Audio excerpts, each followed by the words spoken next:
Hello student, let us continue with our chapter. Let us see directive principles of state policy. Directive principles of the state have been incorporated in the chapter 4 of the constitution. हमारा constitution में chapter 4 में ये direction दिया हुआ है कि state को कौन से प्रिंसिपल्स को इनकॉर्पोरेट करना इनकॉर्पोरेट किया हुआ है. The objectives of the directive principles of state policy, जो directive principles of state policy का ऑब्जेक्ट है, is to guide the present and future centre and state governments in the policy making in various policy related field. हर field में जो भी policy decide करती है केंद्र सरकार और राज्य सरकार, उस पॉलिसी मेकिंग में ये गाइडेंस देती है. These principles are directive. The state is not bound to fulfill them, but it's moral responsibility of the state to keep these principles in the center for framing any policy. ये हर state की moral responsibility है जो centre में ये policy frame होती है. The main objective of this principle is to see that any political, social or economic justice should be available to all. Such a social structure should be established. और ऐसा structure establish करना है ताकि इसका जो main objective है principal का, ताकि ये political, social and economic justice should be available to all, और सबको ये जस्टिस ये तीनों फील्ड में सबको मिले बराबर से. For the fulfill of the objectives and aims of the state the principle serves as a guideline. ये सारे ऑब्जेक्टिव्स को फुलफिल करने में और एम्स जो है स्टेट के, ये जो प्रिंसिपल्स है ये एक गाइडलाइन देता है. There is no provision in the constitution to implement this principles of law. अपना कॉन्स्टिट्यूशन में इसका ये प्रोविज़न नहीं दिया हुआ है कि ये प्रिंसिपल्स ऑफ लॉ को इम्प्लीमेंट किया जाए. This fundamental principles do not provide any legal support और लीगल राइट. और ये फंडामेंटल प्रिंसिपल्स ये किसी लीगल सपोर्ट और लीगल राइट को प्रोवाइड नहीं करता. Then also the framing and administering the law of this states, these are fundamentals. Doctor Baba Saheb Ambedkar, to rule the regime this principles are the foundations. किसी भी बाबा साहेब आम्बेडकर ने बोला है कि जो भी सरकार है जो रूल करती है, ये जो प्रिंसिपल्स है उसके फाउंडेशंस है. It means an attempt to establish political democracy in our constitution. Political democracy is incomplete without social and economic democracy. हमारा जो भी पॉलिटिकल डेमोक्रेसी है वो अधूरा है अगर सोशल एंड इकोनॉमिकल डेमोक्रेसी नहीं है, अगर ये दोनों नहीं है तो. The Indian Constitution has included directive principles of state policy in the 4 sections of the amendment. The kind of country that we want to create, the kind of society we want to construct, that vision is reflected in these directive principles. ये directive principles of state policy जो हमारे Indian constitution में include किया गया हुआ है वो 4 section में अमेंडमेंट है, जिसमें ये बताता है the kind of country that we want to create, अपना देश जो है कैसे क्रिएट करना है. The kind of society we want to construct, हमें समाज को कैसे कंस्ट्रक्ट करना है. That vision is reflected in this directive policies. और ये डायरेक्टिव पॉलिसीज में ये विजन दिया गया है, रिफ्लेक्ट कर रहा है.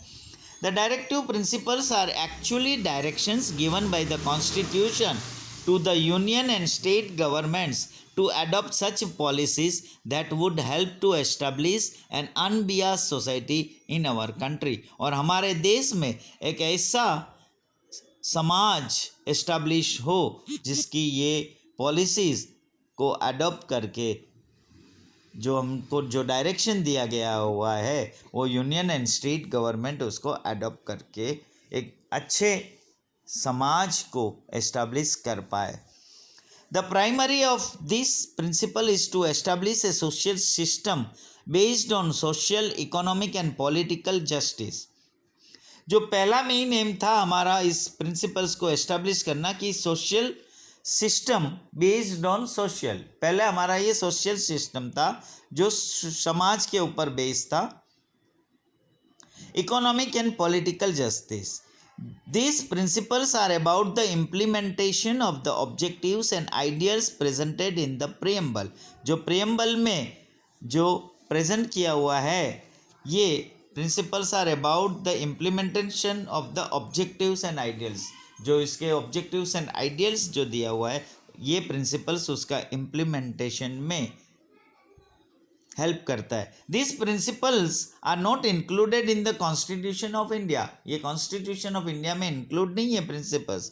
This principles do not serve legal rights और लीगल बैकिंग और legal utilization for proper administration of the state. These policies are channelized. These principles incorporate such rights as are required for the overall development of mankind. These directive principles are divided into various sections.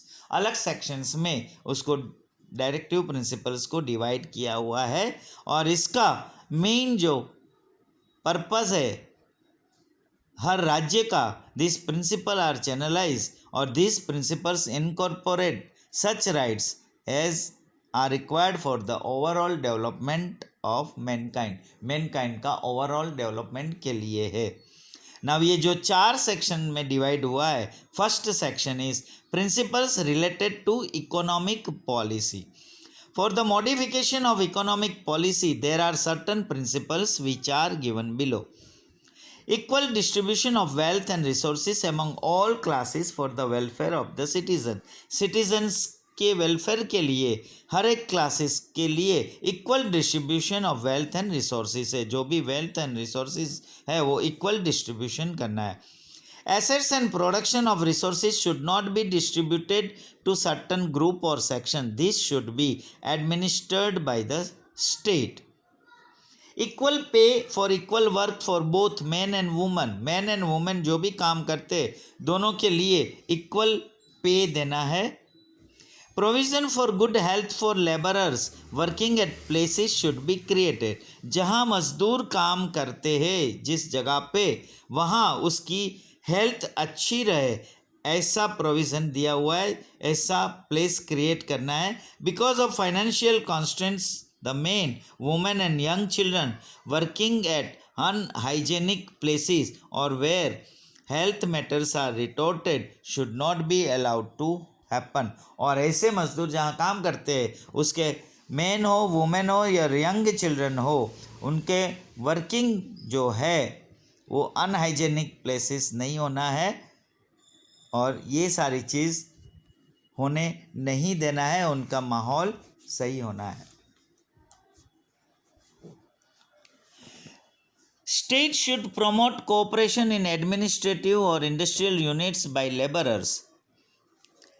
Protection of children, youth against exploitation and against moral and material abandonment are to live in healthy and dignified environment. These principles should be developed by state. और ये राज्य को ऐसे principles को develop करना है ताकि जो चिल्ड्रन है, यूथ है, वो एक्सप्लॉइटेशन से प्रोटेक्ट करे और उनका हेल्दी और डिग्निफाइड एनवायरनमेंट हो. Relief and leave at the time of delivery should be provided to women. Women जहाँ नौकरी करती है वहाँ टाइम ऑफ डिलीवरी उसको छुट्टी और रिलीफ देना है. Workers insurance, bonus, maternity leave, gratuity and other legal rights should be included in the policy. और ये पॉलिसी में ये सारे राइट्स इंक्लूड करना है. To organize agricultural and animal husbandry on modern and scientific lines to prohibit the slaughter of cows and other useful milk producing cattle. A draft should be drawn for the livestock breed like donkeys, bullocks, cows for halting the slaughter. जो हमारा agriculture and animal husbandry है modern and scientific lines में, organise करना है और prohibit करना है, रोकना है, प्रोटेक्ट करना है जो स्लॉटर ऑफ काउस, काव की जो हत्या होती है, काव को जो काटा जाता है, इस चीज़ को रोकना है। Equal legal rights to all, सारे को लीगल राइट्स सबको इक्वल है। State should organize free legal services to the desire citizen who are financially feeble as well as incapable in getting so. Equal legal rights सबको देना है। State should organize free legal services, जो उनको free legal services देना है जो desired citizen है, जिनका फाइनेंशियल पोजीशन बहुत ही वीक है या वो इनकैपेबल है, उनके लिए ये राज्य को ऐसे फ्री लीगल सर्विस को ऑर्गेनाइज करना है। So here we stop. Next lecture we will see the more bifurcation of our directive principles जो 4 सेक्शन में डिवाइड हुआ है वो। Thank you.